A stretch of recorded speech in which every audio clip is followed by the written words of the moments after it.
Bonjour, dans cette nouvelle unité, on va explorer des principes de dénombrement. C'est une étape essentielle à la probabilité parce que si on veut calculer la probabilité, on a besoin de savoir combien de façons existent pour faire des choses. Alors, on va commencer avec le dénombrement et le principe fondamental du dénombrement qui nous dit que le nombre total de possibilités est le produit, et ça c'est important, le produit, on va multiplier beaucoup dans cette unité, et le produit des nombres de choix dans chaque catégorie. Alors, disons qu'on sait qu'un restaurant particulier, il y a 4 styles d'ailes. Des bouchées, des ailes frites, des ailes rôties et des ailes panées. Et pour chacun, on peut commander avec 10 saveurs différentes.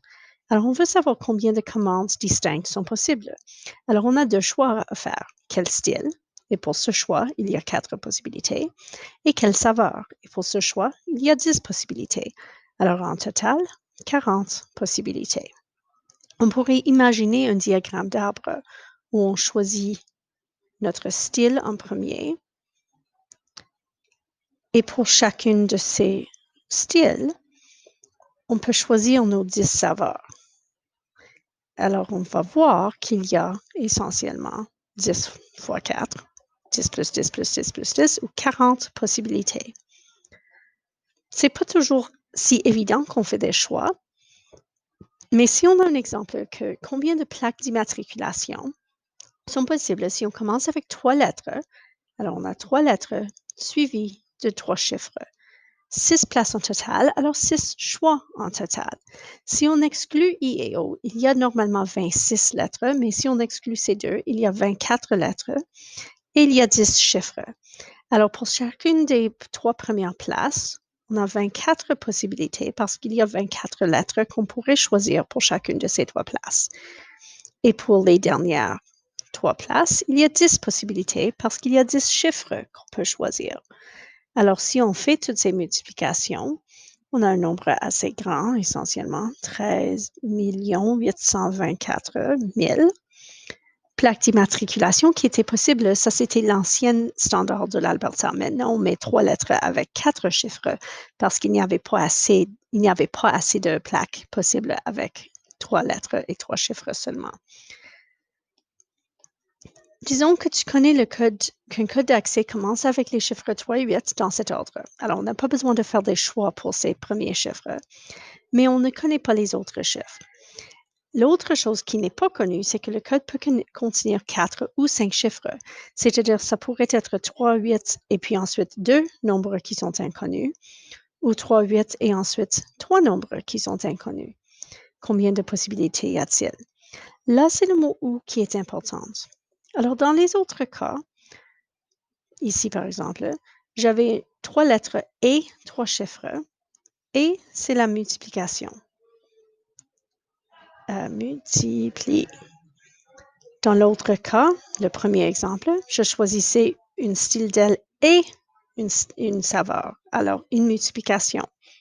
Mais maintenant, je parle de ou. Ou, c'est l'addition.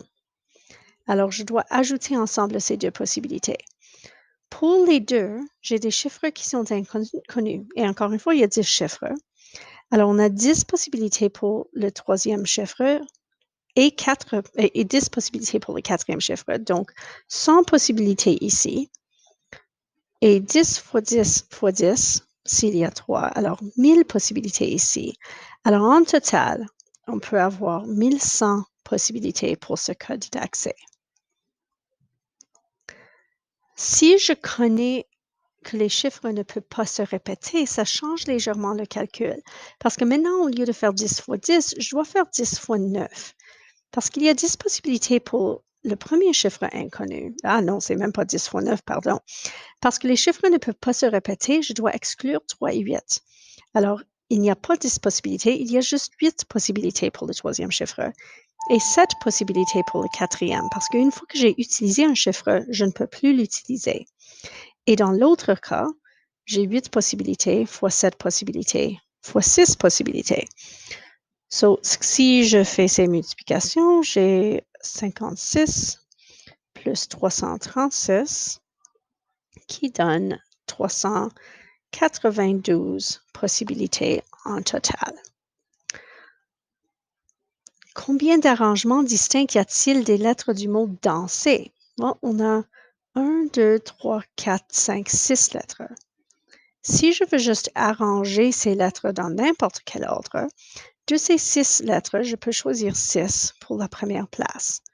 Mais une fois que j'ai placé une lettre, il ne me reste que 5 possibilités pour la prochaine position, 4 possibilités pour la prochaine position, 3, 2 et une finalement lettre qui reste pour la dernière position. Je multiplie toutes ces choses ensemble et on obtient 720 possibilités. Plus ou moins le même calcul si je veux parler d'arranger un groupe de 6 amis dans une rangée. Alors pour la première position, j'ai 6 possibilités. Une fois que j'ai placé une personne, il me reste 5 personnes à placer, donc j'ai 5 choix pour la prochaine position. 4, 3, 2, 1. Donc on a 720. Dans les calculs de dénombrement, on fait ce type de calcul vraiment, vraiment fréquemment. Si je veux arranger, disons, 10 objets, sur 10 objets, le nombre d'arrangements possibles sera 10 fois 9 fois 8 fois 7 fois 6 fois 5 fois 4 fois 3 fois 2 fois 1. Et en mathématiques, quand on fait quelque chose très souvent, on cherche à trouver une notation qui va simplifier un peu la notation. Dans ce cas, la notation, c'est ce qu'on appelle factoriel et on le représente avec un point d'exclamation. Alors, dans le cas précédent, ça serait 6 factoriel. So, 6 factoriel ou 10 factoriel. Vos calculatrices à affichage graphique ou scientifique ont tous ce calcul. So, 10 factoriel. Et si je fais ce calcul de 10 factoriel, on trouve un nombre qui est très grand. Factoriel, c'est pas aussi grand qu'un exposant, mais c'est quand même pas mal grand. 10 factoriel dans ce cas, c'est 3 628 800.